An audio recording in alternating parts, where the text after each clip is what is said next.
Hello mga mommy! At ngayon nga ay dumating na yung in-order kong laruan para sa mga bata. At nakakatuwa nga dahil nga ito ngang si Bunso ay mas gugustuhin pang maglaro kaysa nga humawak ng cellphone minsan. At yung cabinet ko nga ay madalas niyang gawing dollhouse.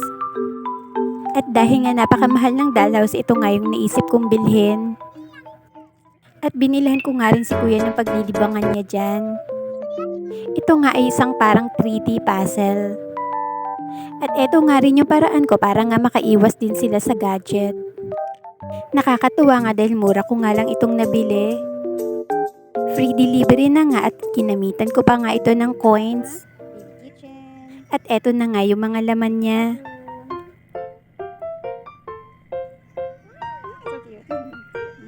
At eto na nga dahil eto nga yung unang napili ni Bunsong gagawin ay sisimulan ko na nga. Una nga ay kailangan dahan-dahan mong alisin yung puzzle sa board niya. At napakaganda nga talaga nito para sa akin. Sa murang halaga nga ay magkakaroon na ng dollhouse yung bunso ko.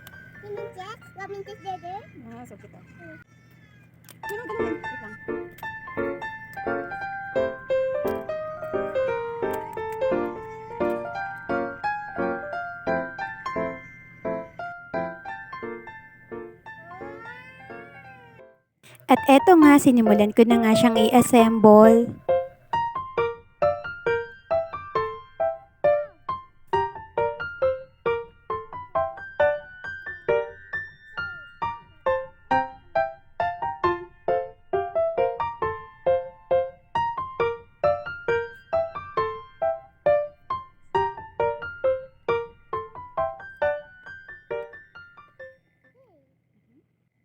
At habang ginagawa ko nga ito ay parang lumalabas nga yung pagka-inner child ko.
At ayun na nga, natapos ko na nga yung baby parlor room niya at excited na nga si Bunsong laruin yan.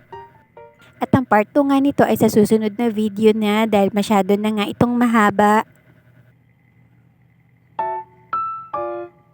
At ayun na nga mga mommy, hanggang dito na lang muna. Hanggang sa susunod nating pagkikita. Maraming salamat. Paalam!